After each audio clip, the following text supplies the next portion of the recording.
challenge the assumption behind your assumption. Now, you may notice in front of me that I am holding a donut. Why do you eat a donut the way you do? Now, I have an amazing story to tell you about this donut. It had a transformative impact in the way I live my life. I am a father of two, and when I gave my eldest son his first ever chocolate iced donut, I noticed that he did something very different. What he did was he took this donut, flipped it, and then proceeded to take a bite.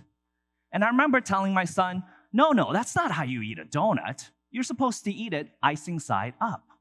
Well, months and months has passed, and he kept eating it icing side down.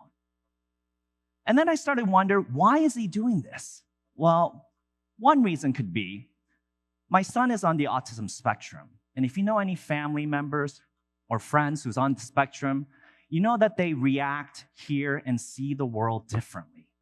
But then when I really analyzed what he was doing, I figured out why he was flipping it icing side down. And that was because he loved chocolate. Our tongue has thousands of taste buds. And if chocolate iced donut, if chocolate was the reason why I'm getting the donut, wouldn't it make sense for us to flip it and have the chocolate touch our tongue? So for months, I realized it wasn't him that was displaying an odd behavior. It was me judging the fact that he was eating it unlike others, which really made me question, why do we consume the way we do? And one way to explain it is this idea called the habit loop.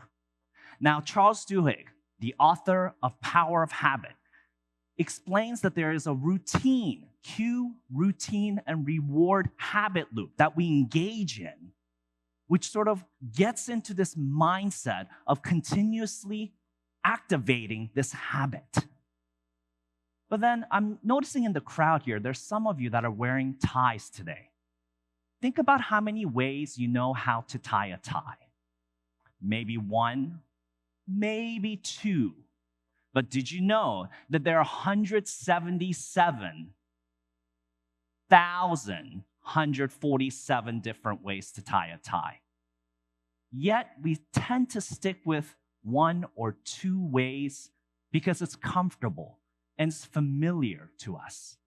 So why do we continue to limit ourselves in this habit? Well, there's a body of research on habitual consumers. And researchers consistently talk about how we continue to limit ourselves due to everyday demands, time pressures, distractions, or self-control depletions. Well, none of this sounds good at all. And that's why we continue to fall into this habit loop. It almost sounds as if we lack control over our consumption. So how do we go about breaking this habit? Well, we need to challenge the assumption behind our consumption. I want you to think about the time where you may have bought a camera. And you're looking for a camera, you're trying to purchase it. What are we really buying? Are we buying a camera, the hardware? Or are we buying the opportunity to create memories? We're not buying a camera. We don't need a camera. What we really need are memories. And the photographs that we take ultimately becomes an extension of our self-identity. And this is the tenet of the symbolic consumption theory, that products can provide meaning in our lives. And it can help us to express identity, status, and value. Although it's the same exact camera that you and I have, the identity that we express are different from one another. It also shows that it means that as consumers, we have the power to shape our consumption. No longer do we need to rely on manufacturers to provide the product for us. We can shape the consumption experience. And we can shape it in two ways. We can shape the concept, and we can shape the context. I'll start with the concept. I want everyone to close your eyes and imagine a fine art. It could be an art piece that you may have seen at a museum. It could be an art piece that you doodled when you were in elementary school. Imagine this fine art in your mind.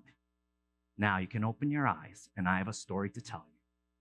Several years back, there was an Italian artist named Salvatore Garo, and he sold an art piece for $18,000. Now, what's amazing about this art piece was that it was an invisible sculpture, something you could not see. Now, when I asked you to do this exercise, many of you probably thought of an art piece that you could touch, something you can see, something you can sense, maybe something you can hold. But Salvatore Garo was able to transform the mind of the audience and say that an invisible art sculpture in itself can be art, that art can be anything, or in this case, nothing. So transforming the mind of what a product can be is part of this idea of shaping the concept. Now let's talk about context. Many years back, there was a study I published on social network implications of prestigious goods. And there was a study that I ran where I asked participants to bring an expensive wine to a party. And the other half of the participants, I asked them to visualize someone else bringing that expensive wine to the party. You know what the difference was? When I brought that expensive wine to the party, I associated my feelings with the product with generosity and benevolence. But when someone else brought that expensive wine to the party, it was met with pretentiousness and boastfulness. The product itself did not change. It's the exact same wine. But when I brought it, it was generous. When you brought it, it was pretentious. After all, a production of a product is just a product. It'll be more productive for us to discuss the product behind the product, which is concept and context. I'm gonna have to slow it down for all of you. Production of a product is just a product. It would be more productive for us to talk about the product behind the product, which is concept and context. I guess that's why it's called consumption. So in conclusion, I like to leave you with the 2 whys. First, question the why behind your patterns. Challenge the assumption behind your consumption. Why do we limit ourselves when there are 177,147 ways to tie a tie? Second, question the why behind the product. What are you buying? Are you buying the hardware? Are you buying the product? Or are you buying the concept? What about context? A champagne, a wine can have a different meaning based on its context. A diamond ring holds less value if you don't have someone to give it to.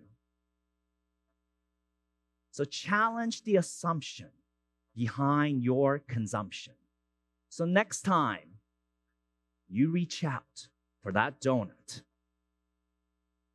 ask yourself, how are you going to eat it? Thank you.